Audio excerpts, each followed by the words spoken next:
Hi everyone, हम देख रहे थे 2024 मशीन लर्निंग का part B and C in this video ML का। तो पार्ट बी के अंदर 5 करने पड़ते हैं, 20 मार्क्स का रहने वाला है। Question number 11। देखो, before to start this video मैं आपको हाईली सजेस्ट करूंगा, मेरी मशीन लर्निंग की एक प्लेलिस्ट है video tutorial free of cost, उसको एक बार देख लेना। फास्ट स्पीड में देख लेना वीडियोस, लेकिन एक बार देख लेना, नजर के आगे से निकाल लेना, क्योंकि लास्ट ईयर भी उसमें से न्यूमेरिकल्स बन के आए थे, इस साल भी बन के आ सकते हैं, और थियोरटिकल जितने भी छोटे बड़े टॉपिक्स है सब कवर अप है। तो must watch that all videos. Paper करना अच्छी बात है, लेकिन वो वीडियोस बहुत इंपॉर्टेंट है, उनको जरूर देखना, खासकर मशीन लर्निंग के लिए। आगे बढ़ते हैं। हर एक क्वेश्चन कराया हुआ है जो इस पेपर में अवेलेबल है, हर एक क्वेश्चन अवेलेबल है। Important step of policy evaluation using the Monte Carlo. तो मोंटी कार्लो कुछ ऐसी चीज थी कि स्टेट थी, उस पर आप एक्शन परफॉर्म करते हो कोई भी, और दूसरी स्टेट मिलती है और आपको रिवॉर्ड मिलता है, राइट। अब इसके अंदर क्या होता था कि आपके पास एक तरीका तो पहले ऐसा था कि बहुत सारा डेटा सेट होता है, ठीक है, और आपको पता है इनपुट क्या है आउटपुट क्या है, और उसके अकॉर्डिंग आउटपुट निकल जाता था आपका, ठीक है। सो आपका डिजायर्ड आउटपुट ये था और एक्चुअल आउटपुट ये आता था, और उससे आइडिया लग जाता था। तो जैसे चेस का गेम है, आपको सारे स्टेप्स बता दिए आपने पहले कि ये होगा तो अच्छा प्ले करेगा। लेकिन इसमें क्या होता है, मोंटी कार्लो के अकॉर्डिंग आप एक स्टेट पे अप्लाई करते हो, नई स्टेट मिलती है, फिर वो सीखता है अच्छा ये होता है क्या, फिर नई नई जगह जाओगे, नया आपने एक्शन परफॉर्म किया, नई स्टेट पे जाओगे, बोला अच्छा इसको करने से ऐसे होता है, फिर ऐसे नई नई स्टेट पे वो बंदा जा जाके टेस्ट करता है और उसके डेटा स्टोर में चीजें को स्टोर करना चालू करता है। तो ये एक स्टेप बाय स्टेप चीज होती है मोंटी कार्लो में। तो पॉलिसी कुछ ही नहीं है, आपको लास्ट अगर पता हो तो it is a solution of Markov decision process, जो हमने पार्ट ए में डिस्कस किया था। सो इसके स्टेप्स बताने कुछ भी नहीं है, सिंपल क्वेश्चन है, ऑलरेडी हमने वीडियोस में कवर अप कर रखा है, इसमें दूसरे तरीके से बता रहा हूँ, थोड़ा easy and shortcut. So estimate the value. So basically policy evaluation का मेन अल्टीमेट कारण होता है वैल्यू का फंक्शन आपको एस्टिमेट करना for a given policy using the sample episode. तो ईच एपिसोड के अंदर क्या होता है, पॉलिसी जो होती है, एक तो पॉलिसी का अपना पॉलिसी का इवेल्युएशन होता है, इवेल्युएट हो गई, उससे अपन को स्टेट का पता चल गया, ठीक है, स्टेट का पता चल गया। अब स्टेट पे कौन सी वैल्यू लाइज करती है, जो भी वैल्यूज लाइज करती है उस वैल्यूज को आप लोगे, और इंप्रूवमेंट प्लान होता है आपका पॉलिसी का, उसमें उन वैल्यूज को लेके एक नई वैल्यू को फॉर्म करोगे जो और भी ज्यादा ऑप्टिमल और अच्छी होगी। सो अपन को यही करना है, वैल्यू फंक्शन के थ्रू एस्टिमेट करना है वो वैल्यू सही है नहीं है, या नई वैल्यू को फॉर्म करे या नहीं करे। तो सबसे पहले आप इनिशियलाइज करोगे वीएस को, वैल्यू को सारी स्टेट की, ठीक है। फिर आप एक रिटर्न में एम्प्टी को स्टोर करने के लिए रखोगे, जो वही बात है, मेरी एक स्टेट से दूसरी स्टेट पे जाएगा, उसको वैल्यू मिलेगी, स्टोर करेगा, फिर दूसरी स्टेट पे जाएगा, तीसरी स्टेट पे जाएगा, स्टोर करेगा, वो चीजें। फिर आप एक एपिसोड को जनरेट करोगे, जिसके अंदर सिमुलेट करोगे मल्टीपल एपिसोड्स को अंडर ए गिवन पॉलिसी, एक पॉलिसी के अंदर मल्टीपल एपिसोड्स को आप चलाओगे। Each episode is fully tragedy ending in the terminal state. Last में हर एपिसोड कहीं ना कहीं फाइनली क्या हो रहा है, एंड स्टेट पे आ रहा है, ई पर आ रहा है, ये वाला भी एंड पर आ रहा है, ये वाला भी घूम के एंड पर ही आ रहा है, ठीक है। कैलकुलेट करोगे आप दिस, ये वैल्यू हमने एक उस वीडियो में भी समझाई, यहाँ भी वही चीज है कि जैसे कि आपने पहले तो इसको इवेल्युएट किया, फिर इसको आपने इंप्रूव किया, तो दैट थिंग ये आपने इवेल्युएट किया यहाँ पे, और इस वाले पार्ट को इंप्रूव करा। तो इसको तू बोल सकता है भाई G T plus 1, T time के लिए टोटल ये आपके जी टी आ गया। सो आप इसको लिख सकते हो R T plus 1 plus G T plus 1। Update the value function. तो आप इसके अंदर दो अप्रोच है, first visit and every visit, ये भी हमने वीडियो में एक्सप्लेन करी है। तो इसके अंदर क्या होता है कि जैसे कि आप एक लूप से जा रहे हो, जिसमें मल्टीपल आप पास से होकर गुजर रहे हो, तो फर्स्ट विजिट के अंदर क्या होता है कि लूप घूम के वापस इस पे आता है ना, और फिर इससे आप वापस आगे बढ़ते हो। तो इसको आप फर्स्ट विजिट में जो वैल्यू थी ना, उसी को एक ही बार काउंट करोगे, दो दो बार काउंट नहीं करोगे एक एपिसोड में। और लेकिन एवरी विजिट में क्या होता है, जब जब आएगा तो वो एक से प्लस कर दोगे, तो एन ऑफ एस बोलते हैं इसको, ठीक है। और एन ऑफ एस को एन ऑफ एस प्लस 1 से एड ऑन कर देते हैं into the every visit, but into the first visit वो एज इट इज इक्वली रहती है, एन ऑफ एस ही रहती है। Average the return G to update value, right, average हो जाता है लास्ट में। फिर आप ये प्रोसेस जब तक करोगे तब तक, कब तक करोगे, अंटिल द वीएस कन्वर्ज, यानी कि आपको बेस्ट ऑप्टिमल पॉलिसी ना मिल जाए तब तक करोगे। अब now see difference between the value versus policy iteration, ये सॉरी एंड ये and on policy end of policy में डिफरेंस बताना है, देखते हैं ये भी। So value versus policy iteration. देखिए पॉलिसी आइट्रेशन में क्या होता है, दो चीज होती है। पहले तो पॉलिसी का इवेल्युएशन होता है, जिसके अंदर क्या होता है आपका बेसिकली स्टेट को फाइंड आउट किया जाता है, फिर उसके अंदर जो वैल्यूज लाई करती है उसको इंप्रूव करके नई वैल्यूज को फॉर्म किया जाता है, तो वो काम होता है इम्प्रूवमेंट में।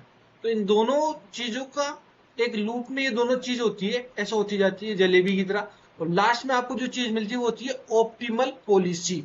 That is your policy iteration. Value iteration में क्या होता है, आप बेलमैन की ऑप्टिमिलिटी को यूज करके डायरेक्ट वीव एस को अपडेट कर देते हो, ठीक है। You do not go with the solution of Markov decision process which is your policy, you just directly go and jump and attack on to the direct value. So it derives the policy after the convergence of the value function। Value function के convergence के बाद में policy drive होती है, और यहाँ पे हर iteration में पूरी पॉलिसी बदल रहे हो आप। डिफरेंस समझो, ये फास्ट होगी डेफिनेटली डायरेक्ट वैल्यू पे टिक करो, इसमें पूरा काम हो रहा है तो स्लोअर होगी बेसिकली। फ्यूअर कंप्यूटेशन पर आइट्रेशन होता है, इसमें रिक्वायर सोल्विंग इक्वेशंस इन इवेल्युएशन, राइट, क्योंकि ज्यादा चीजें इवेल्युएट हो रही है, ज्यादा चीज सोल्व हो रही है। Prioritize improving state values and focus on refining policy. Policy यानी कि solution of Markov decision process, जिसमें क्या होता है एक स्टेट से आप क्या करते हो, कोई एक्शन परफॉर्म करते हो, आपको एक रिवॉर्ड मिलता है और जिसकी आप एक पॉलिसी क्रिएट करते हो, ठीक है, और उसकी कोई ना कोई वैल्यू होती है रिवॉर्ड की। आपने वैल्यू रखी 1 2 3, वो value. So great for the large and infinite space, ideal for small and manageable space के रूप। ऑन पॉलिसी ऑफ पॉलिसी, ठीक है। On policy it means learn value of same policy being followed, यानी कि जब भी आप कोई वैल्यू या पॉलिसी में आप चेंजेस करते हो, फॉर एग्जांपल आप एक स्टेट पर हो, ठीक है, आपने एक्शन परफॉर्म किया, रिवॉर्ड मिला, एक नई स्टेट पर गए आप, अब उस पर एक्शन परफॉर्म करोगे, ठीक है, ए डेज और ये ए, फिर आप एक और स्टेट के ऊपर जाओगे, तो आपने क्या करा है कि आपकी जो एस से S1 डेज पर गए थे, एक वैल्यू मिली, एक रिवॉर्ड मिला, ठीक है, फिर उससे आप आगे बढ़ के नई वैल्यू पर जा रहे हो, तो आप एक सेम पॉलिसी में काम कर रहे हो पूरा। So behaviour policy and target policy are same, easy to implement and stable. आपकी सारसा जो है, ये मैंने अपनी वीडियो लेक्चर्स में भी कवर अप किया है, एंड ये यहाँ पर भी इन्होंने मेंशन कर दिया ऑन पॉलिसी में भी। So learn from the actual taken action, तो आपने एक्शन परफॉर्म किया, उससे जो आउटपुट मिला उसके ऊपर दोबारा एक्शन परफॉर्म कर रहे हो, तो आप सीख रहे हो एक्शन से मेरे को क्या आउटपुट मिल रहा है, उससे आप सीख रहे हो। So safer for real time application के रूप में। Learn from the values of different policies then the one followed. So आप क्यू लर्निंग के बारे में आपने सुना है, इसमें क्या होता है, एक सर्विस आपकी स्टेट होती है, एक्शन परफॉर्म करती है, और आप दूसरी स्टेट के ऊपर जाते हो, ठीक है, और इसके ऊपर क्या होता है कि आप यहां से मल्टीपल वेज में जाते हो, तो आप क्या करते हो, डिफरेंट डिफरेंट पॉलिसीज की वैल्यूज के ऊपर अकर होते हो, और जो बेस्ट लगती है उसको फाइनलाइज कर देते हो, उस पाथ को आप फॉलो करते हो। तो क्यू लर्निंग भी ऐसे ही कवर अप है, एक बार आप इसकी वीडियो देख लेना, क्यू लर्निंग की छोटी क्वेश्चन में आ जाता है क्यू लर्निंग क्या होता है, साथ से क्या होता है, आने की चांस है, इसके पर वीडियो भी बना रखी है, एक बार आप पढ़ लेना, देख लेना वो video. Learn from the, it is learn from the optimal actions, okay, optimal actions वही है मैं बताया, जिसमें बेस्ट मिलता है फिर आगे बढ़ता है, अलग अलग स्टेट पे जाएगी, ये बेस्ट है, इस पर आ गया, अब कौन सा बेस्ट है, अच्छा, this is your of policy, better for the simulated and offline learning के केस में।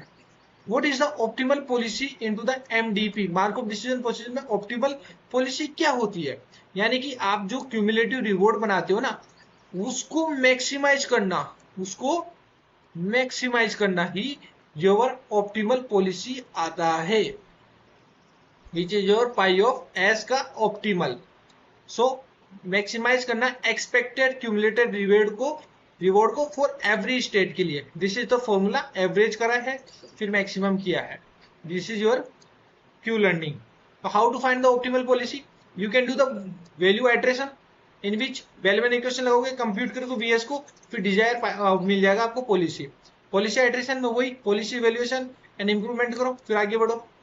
एक होता है of policy RL, reinforcement learning, जिसमें आप ये लर्न करते हो फ्रॉम प्रीवियस से, जो आपकी होगी क्यू लर्निंग। तो ये तीनों ही अपने देख लिए वैसे कायदे से, ठीक है। एग्जांपल, एक रोबोट नेविगेट कर रहा है, ऑप्टिमल पॉलिसी टेल करती है रोबोट को कि उसको लेफ्ट जाना है, राइट जाना है, फॉरवर्ड जाना है, at each step to reach the goal efficiently. तो ये तीन तरीके हैं जिसके थ्रू आप ऑप्टिमल कर सकते हो किसी भी पॉलिसी को।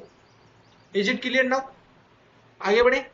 सो इनटू द क्वेश्चन नंबर 14 हमको क्या करना है, एक कैटेगरिकल एट्रीब्यूट जो एक न्यूमेरिक नहीं है, तो आप कैसे मेजर करोगे उसकी डिस्टेंस को इनटू द KNN। के नियरेस्ट नेबर, किसी भी क्लस्टर के नियरेस्ट नेबर से पिक करो वैल्यू को, और आप क्या नेबर नेबर ढूंढ ढूंढ के एक क्लस्टर बनाते हो। ऐसे बहुत सारे क्लस्टर बन गए। अब आप बोलोगे कि मेरे को 5 के की वैल्यू 1 से मैनी हो सकती है, तो उसके अकॉर्डिंग आपको बताना है। अगर आपकी वैल्यू जो एट्रीब्यूट आप ये करते हो ना फिल्टर, तो ये एट्रीब्यूट आपको न्यूमेरिक फॉर्म में नहीं दे रही है। अब बताओ, सिंपल है, अगर वैल्यू दोनों की मैच करती है तो डिस्टेंस हो गई 0। तो अपन KNN को कैसे करते हैं भाई, हम इन डिस्टेंस के थ्रू करते हैं, जिसमें वैल्यूज अगर अलग अलग है तो डिस्टेंस 1 होगी, सेम सेम है तो 0 हो गई। फॉर एग्जाम्पल फीचर में कलर, साइज और शेप गिवन है, तो एक इंस्टेंस है A और एक इंस्टेंस है B। अगर उसकी value red, blue, medium, circle, square, तो रेड और ब्लू दोनों अलग अलग है, अलग अलग है तो डिस्टेंस हो गई 1।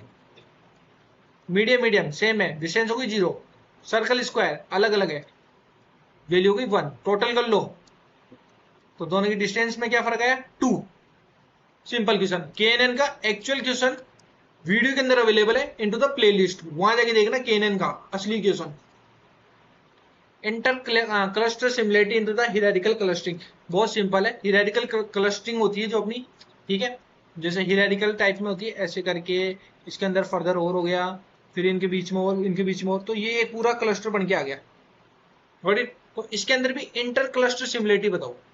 तो देखो, इंटर क्लस्टर सिमिलरिटी या distance determine how two clusters are merge, यानी कि दो क्लस्टर को जोड़ने का क्या कारण हुआ भाई, into the hierarchical clustering using the linkage criteria. Linkage criteria के थ्रू करते हो आप। तो फॉर एग्जांपल एक क्लस्टर ए है, एक बी है, जिसमें 1 1 2 2 4 4 5 5 गिवन है। अब मैं सिंगल लिंकेज यानी कि मिनिमम डिस्टेंस निकालता हूं, तो आप एक शॉर्टेज डिस्टेंस निकालते हो दो क्लस्टर के बीच में, दो पॉइंट के बीच में, तो ये चेन लाइक क्लस्टर होता है, जिसमें आप क्लोजेस्ट पेयर ढूंढते हो। तो 1 1 2 2 के अंदर देखो सबसे पास पास तो ये दोनों रहेंगे, सबसे पास पास तो ये है ना 2 और 4, बीच में तो 3 ही आ रहा है, तो 2 2 और 4 4 पास में है। तो आप इसमें फॉर्मूला लगाओ ये वाला, b माइनस ए का whole square plus b minus a का होल स्क्वायर, b है ना, का वर्गमूल, अंडर रूट, ठीक है। वैल्यू निकली this complete linkage, greatest distance between two point, greatest यानी फार, फॉर्थेस्ट, फार्थेस्ट, फार्थेस्ट दूरेस्ट 1 1 और 5 5 है, तो इनके बीच की वैल्यू निकाल दी। थर्ड एवरेज लिंकेज सर, तो मैं क्या करूंगा, हर पॉइंट के लिए निकालूंगा इस बार, हर पॉइंट के लिए, 1 का 4 से, 1 का 5 से, 2 का 4 से, 2 का 5 से। एक सेकेंड, कहाँ गया भाई, हाँ, ये 1 का 4 से, 1 का 5 से, 2 का 4 से, 2 का 5 से, निकल गई भाई चारों की value, this this this this. चारों को जोड़ो, 4 का भाग लगाओ क्योंकि 4 है, तो वैल्यू निकल गई ये।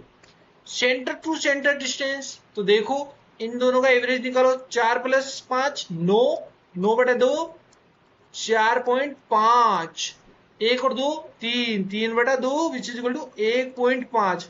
सेंटर टू सेंटर वैल्यू निकल गई 1.5, इसमें लिखी 4.5, दोनों में वही फॉर्मूला लगाओ, कौन सा वाला, जे बड़ा, जे बड़ा लगाओगे तो ये वैल्यू आ गई।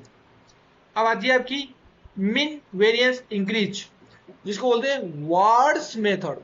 दिस मेथड मिनिमाइज करता है लॉस ऑफ इन्फो को एट ईच स्टेप, यानी कि लॉस हो रहा है इंफॉर्मेशन का, and is often preferred for creating hierarchical trees.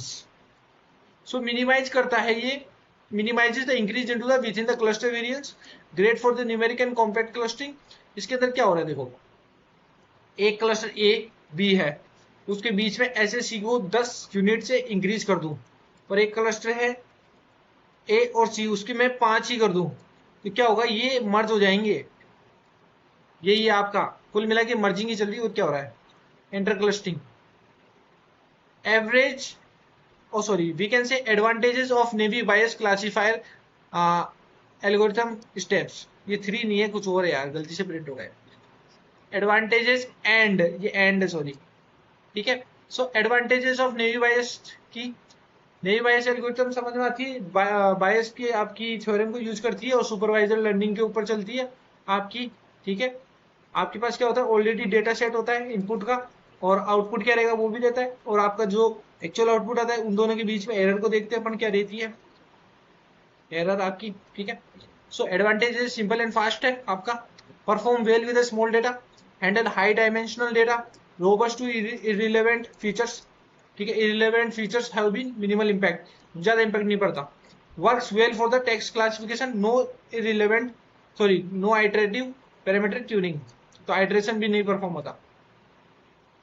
Major step देखिए नेवी बायस के, तो इसको आप देखो तो जैसे कि ये नेवी बायस आपको दिख रही है यहाँ पर, it assumes that presence of particular feature into the class is unrelated to the presence of any other feature. तो बेसिकली ये क्लासिफिकेशन टास्क के अंदर काम में आती है, जहां पर आपको इसकी प्रोबेबिलिटीज निकाली जाती है कि इसकी प्रोबेबिलिटी क्या है कि ये पर्टिकुलर रिलेटेड है या अनरिलेटेड है। So that kind of classification of things happen using the navy bias. Okay, so we are going to see the major steps of Navy Bayes algorithm now.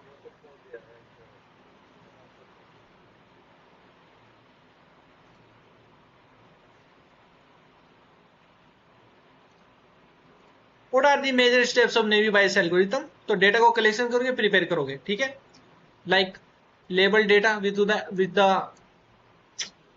again.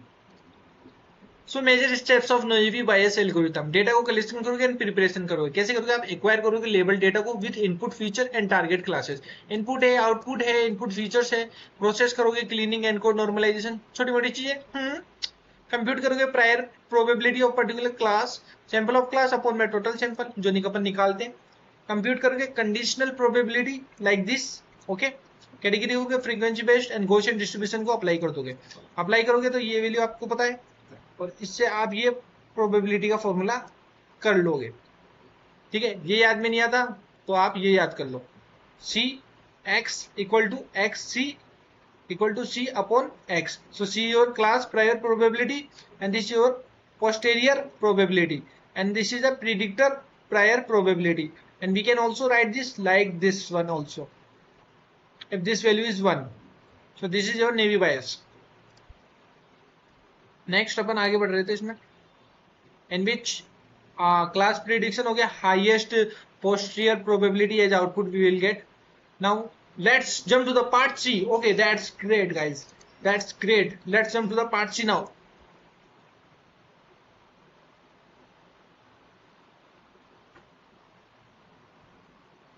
So into the part C we have 3 out of 5 question have to do and marks is 30, which is more variable, more important. Question number 18, इस तरह का आपको 8 points given होंगे, ठीक है, and Euclidean distance of cluster की दे रखी, केमिन algorithm apply करके सारी नेसेसरी स्टेप्स बताने हैं अपन को।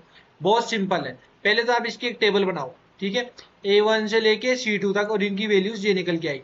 अब आप क्या करोगे, इसमें से कोई भी 3 नंबर पिक कर लो जो आपके सेंट्रोइड बनने वाले, कोई भी रैंडमली। तो मैंने यूज कर लिया A1 A3 C1, ठीक है, A1 A3 और C1 आप कुछ भी ले लो इसमें से जो, इससे क्या कैलकुलेशन इजी होती है, तो मैंने ये वाले पिक कर लिए मान लो, ओके। तो 3 से सेंट्रोइड हो गए मेरे पास, C1 C2 C3, C1 है 2 10, C2 है 8 4, C3 है 1 2। तो अब आपको यूक्लिडियन डिस्टेंस निकालनी है as given into the question, okay. ओहो, formula we have this, x2 minus x1 की power 2 plus y2 minus y1 की पावर 2 एंड आप लगाओगे वर्गमूल एंड रूट जिसको बोलते हैं।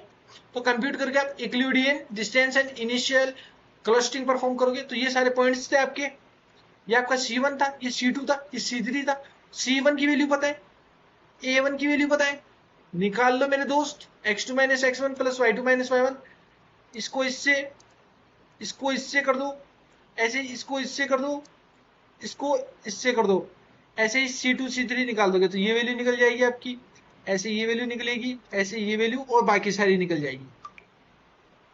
अब आपको देखना है इन तीनों में से सबसे कमजोर कौन सी है भाई, कमजोर कड़ी पकड़ो, ये रही, क्या है भाई C1, तो इसको क्लस्टर मिला है भाई C1, तो A1 जाएगा C1 के अंदर, ओके। A2 भाई किस में जाएगा, फिर A2 की है C3 सबसे कम, तो C3 क्लस्टर में जाएगा, ऐसे ये C2 में जाएगा, C1 में जाएगा, C2 में जाएगा, C1 में जाएगा। इस तरह से आपने इनको अपने अपने क्लस्टर असाइन कर दिए according to the least value of this, देख पा रहे हो। नेक्स्ट चलते हैं, रिकैलकुलेट करोगे सेंट्रोइड को न्यू क्लस्टर के असाइनमेंट के अकॉर्डिंग। तो C1 के अंदर कौन कौन है भाई, C1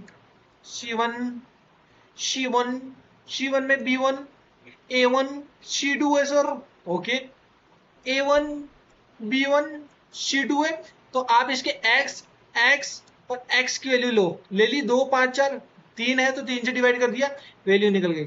y1 y2 y3 ले लो, निकाल लो वैल्यू, न्यू C1 की वैल्यू मेरे को मिल गई। क्लस्टर C2 के लिए भी आपके जो जो असाइन हुए हैं पॉइंट्स उनको पिक करो यहाँ से, उनके एक्स एक्स ले लो, फिर वाई वाई ले लो, दोनों की वैल्यू निकाल दो, ये कोऑर्डिनेट्स बन गए। ऐसे C3 करो, वैल्यू निकालो, ये आपके न्यू बन गए। तो C1 क्लस्टर की पोजीशन, C2 की एंड C3 क्लस्टर की। अब आपके पास नया वैल्यू आ गया, नया वैल्यू आ गया, क्योंकि पहले तो हम भाई यहां से ही पिक कर लिए थे। हाँ, यहां से ही ले लिए थे सर, रेंडमली खुद के मन से ही। अब एक्चुअल मिल गई सर हमको, दिमाग लगाया हमने। तो भैया अगर अगर आपको एक्चुअल मिल गई तो जो काम आपने यहां करा था वही काम तुम यहां कर दो, फिर आपको एक्चुअली पता चल जाएगा C1 C2 C3 का।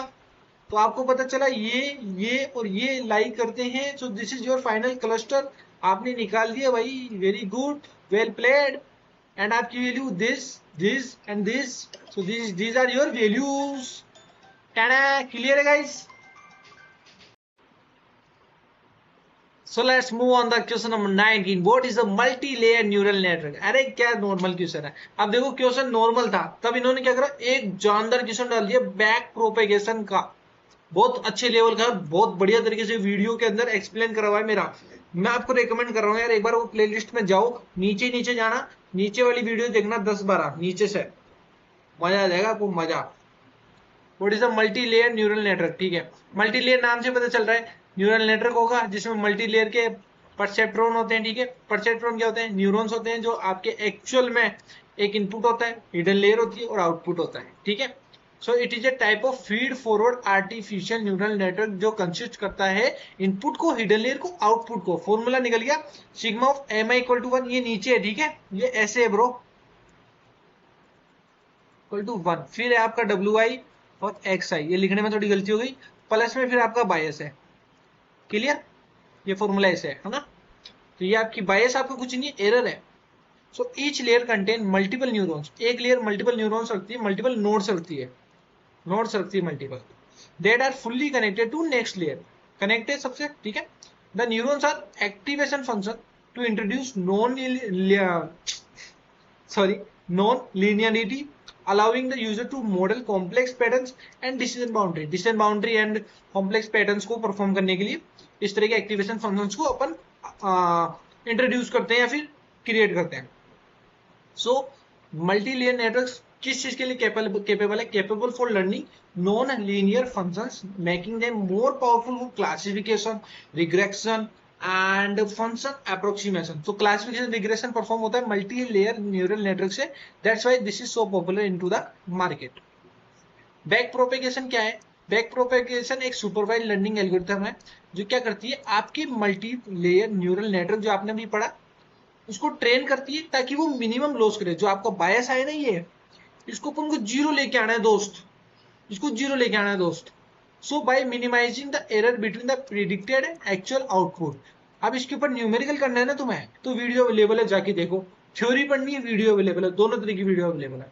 मेन स्टेप्स क्या रहते हैं? यही स्टेप्स उसमें परफॉर्म करें, यही फॉर्मूला परफॉर्म किए। तो एक फॉरवर्ड पास होता है जिसके अंदर इनपुट है ना, एक लेयर से दूसरी लेयर में जाता है, जिसमें हर इस नोड पर ये जो एरो जा रहा है ना, इसमें कोई ना कोई डब्ल्यू होता है, यानी वेट होता है। सो आप इसको मल्टीप्लाई करो प्लस बी एड कर दो, तो आपने देख लिया होगा ये चीज, यही तो परफॉर्म हो रही है, और वही सिग्मा लग रहा है आपका यहाँ पर। ठीक है, ये चीज क्लियर है। एरर कैलकुलेशन के लिए क्या करोगे? एक्चुअल माइनस प्रीडिक्टेड, जो एक्चुअल निकल के आई, जो आपने पहले सोची, उनको माइनस करके पावर 2 करके 1/2 करोगे, which is your mean squared error.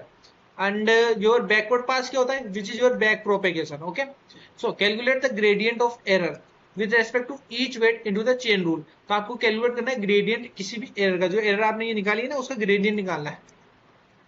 अगर आप नहीं पढ़े हो तो डिफरेंशिएशन इंटीग्रेशन पढ़े मैथ में, वो चीज है ये।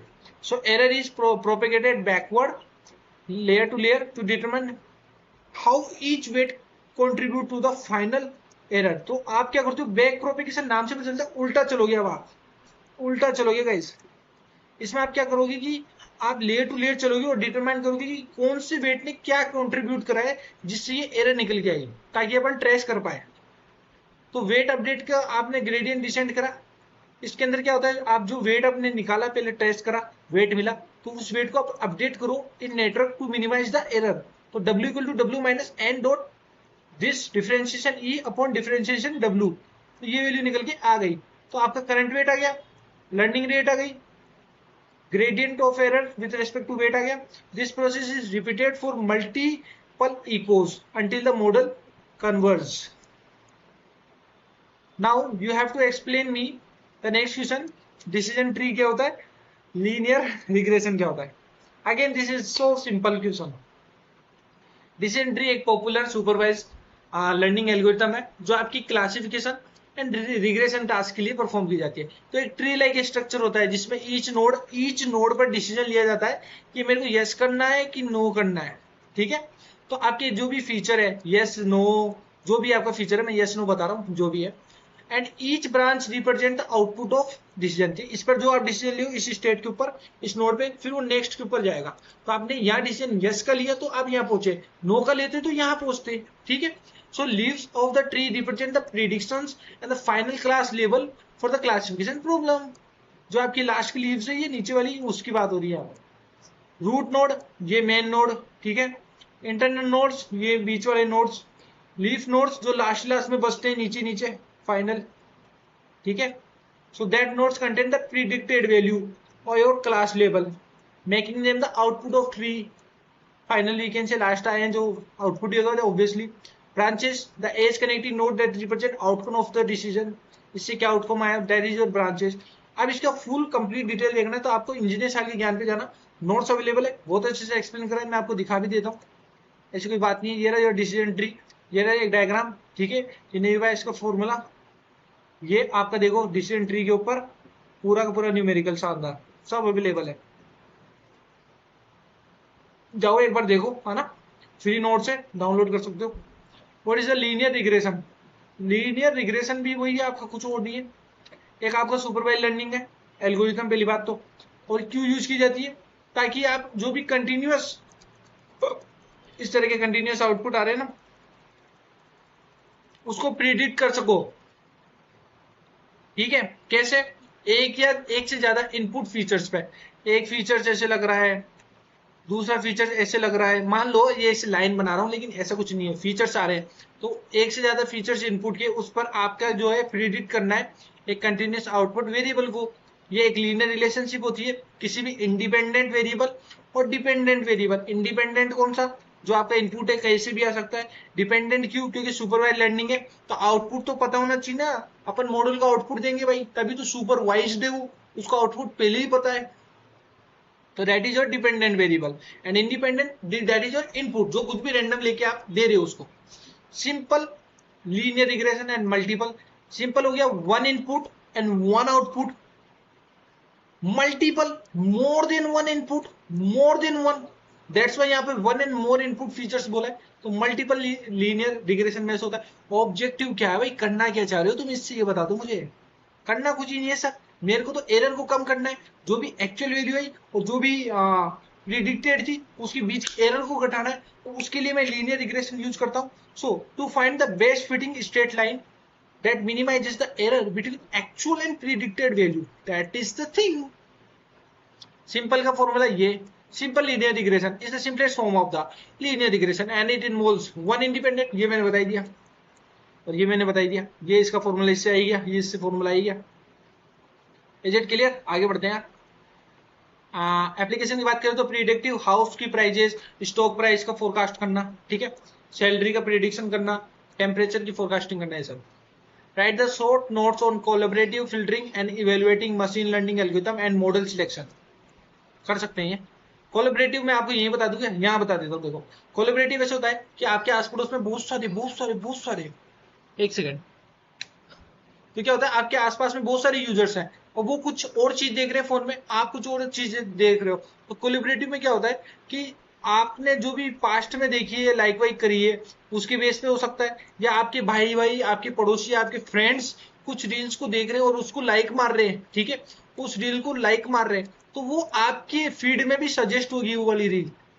होती है यार, अपन देखते हैं यार इस बंदे ने लाइक मार रखी इस रील को, तो मेरे को भी ये सजेस्ट हो गई। तो ये आपका कोलिब्रेटिव फिल्टरिंग के थ्रू होता है। एक पॉपुलर रिकमेंडेशन टेक्निक है जो रिकमेंडेशन सिस्टम में काम में ली जाती है। ये एक प्रिडिक्शन करता है यूजर के इंटरेस्ट पे बाय कलेक्टिंग प्रेफरेंसेस। अब अलग अलग लोगों की प्रेफरेंस को कलेक्ट करता है and test of information from many users, कि इस तरह के सिमिलर सिमिलर यूजर्स है जो इस तरह का कंटेंट देखते हैं, तो हो सकता है ये वाला यूजर भी वो देख ले, हो सकता है उसको न्यूज पसंद हो सकता है ना, तो दैट थिंग्स कम। तो कोर आइडिया यही है इसका।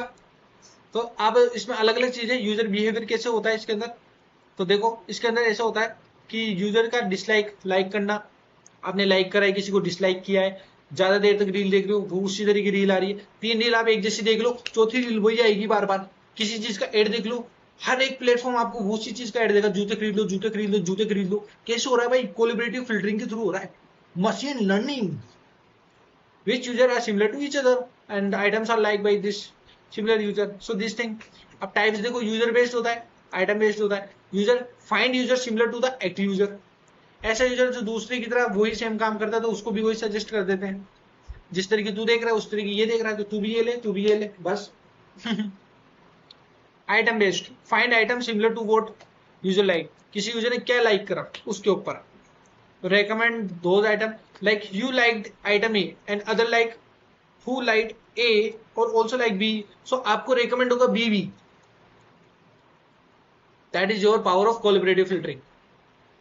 सेकंड क्या था? इवेल्युएट करना है machine learning algorithm and model selection को। ओके रुको यार, इसमें एक और बचा है, model based collaborative uses machine learning model like matrix factorisation, SVD support, vector decomposition, ठीक है, deep learning, latent features of user item, ठीक है, इसमें ये सब चीजें दे रखी है इन्होंने। सिमिलरिटी कैसे निकालते हैं, कैसे सिमिलर पता चलता है इनको, कोसाइन सिमिलरिटी है, पियर्सन कोरिलेशन है, जकार्ड सिमिलरिटी है, यूक्लिडियन डिस्टेंस है, इनसे निकालते हैं।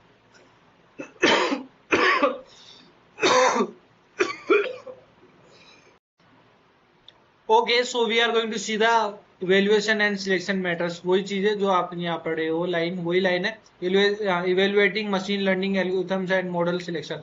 तो इसके अंदर आप ये वाला पार्ट देखो, there are the two categories, hold out and cross validation. Hold out is something जिसके अंदर क्या होता है कि आपने किसी चीज का एक डेटा देके किसी को ट्रेन कर दिया ट्रेन, अब आप उसको टेस्टिंग जब करने जा रहे हो ना तो एक अलग ही डेटा सेट देते हो जिसके ऊपर वो ट्रेन नहीं हुआ था कभी, तो उस पर अब एक्चुअल अनबायस्ड एस्टिमेशन निकल के आता है, unbiased. That is your hold out. Hold out बेटा, होल्ड आउट अभी बताता हूँ। क्रॉस वैलिडेशन क्या होता है? इसके अंदर क्या होता है कि आप ना original observation data set into the training set में डाल देते हो, ठीक है, और उसके ऊपर आप इसको ट्रेन भी कर देते हो, यानी कि ऑब्जर्वेशन का डेटा सेट आपने डाल दिया उसको। अब आप इंडिपेंडेंट सेट एक अलग से, सपोज करो 85% डेटा सेट मैंने उसको दे दिया था, इनपुट दे दिया था, आउटपुट दे दिया था 85%, अब आपका 15% जो डेटा बचा था वो आपने रख लिया, which is quite similar to this, but आपने उसको दिया नहीं अभी तक। अब इसके ऊपर आप टेस्टिंग करोगे और बोलोगे बता भाई, क्रॉस चेक कर रहा हूं, मैंने जो इनपुट और आउटपुट दिया था उसके अकॉर्डिंग तो आंसर दे रहा है कि नहीं दे रहा। That is your cross validation, जिसके अंदर के फोल्ड आता है, जिसके अंदर अपन के टाइम में इसको टुकड़ों में अलग अलग सबसेट में बांट लेते हैं, समझे? तो कुछ पार्ट उसमें चल जाता है, कुछ पार्ट फिर आप टेस्टिंग के लिए लेके आते हो। दैट इज योर के फोल्ड, आपने के लिया, ठीक है, तो वैलिडेशन में k-1 तो फॉर्म कर दोगे आप ट्रेनिंग में, बस वो एक बच जाएगा, फिर उसके ऊपर आप निकालते हो और एरर का ट्रांसमिशन हो जाता है भाई। सो ये एक सिंपल प्रोसेस है, आप रीड आउट कर सकते हो, कोई बड़ी हार्श नहीं है इसके अंदर, ठीक है। ये ट्रेन और टेस्ट स्प्लिट कर दिया 80% और 20% वाला, ठीक है, ये नॉर्मल वाला है अपना, और ये आपका के फोल्ड वाला आ गया। स्प्लिट करो के इक्वल पार्ट्स में, k-1 फोल्ड में ट्रेन करो और के रिपीट टाइम में आप इसको एवरेज रिजल्ट निकाल के दे दो, उसका सम करके उसका एवरेज निकाल दो। दैट इज योर के फोल्ड क्रॉस वैलिडेशन। एक स्ट्रेटिफाइड के फोल्ड होता है, इनबैलेंस होती है लाइक के fold but keeps class distributed consistent across the folds. इसको आप लीव कर दो इन दोनों पार्ट को, कोई दिक्कत नहीं, आप छोड़ दो इसको, इतना याद रखो बस, छोड़ दो, ये भी छोड़ दो, कोई दिक्कत नहीं है। Consider the following transactional database with the this and this, ये तो सब कहने की बात है। फॉलो दिस वीडियो, चलेंगे इस वीडियो पर, क्या है ये वीडियो, क्वेश्चन गिवन है ना, डिट्टो का डिट्टो एग्जाम में आ गया। और जिसने ये वीडियो देखी थी लास्ट ईयर उसने अच्छे से पेपर करके आया होगा। ये बिल्कुल एक्यूरेटली है। इसके अंदर बहुत सही पॉइंट पे आके रुका हूं मैं। ये वाली लाइन है ना, इसमें E,K:4 करना है। इसको मैंने यहाँ मेंशन भी करवाया है, ये देखो यहाँ पर। ठीक है, तो इसको 4 कर देना, बाकी कोई दिक्कत नहीं है, पूरा पूरा क्वेश्चन है। So watch it out this. पूरी प्लेलिस्ट अवेलेबल है, एक बार प्लेलिस्ट पे भी आप गो थ्रू जरूर कर लो। ठीक है, और यहाँ से नोट्स मिल जाएंगे आपको। सब कुछ अवेलेबल है गाइस, सब कुछ अवेलेबल है। Now thank you so much watching this video. मिलते हैं नेक्स्ट वीडियो के साथ में। जय हिंद, जय भारत।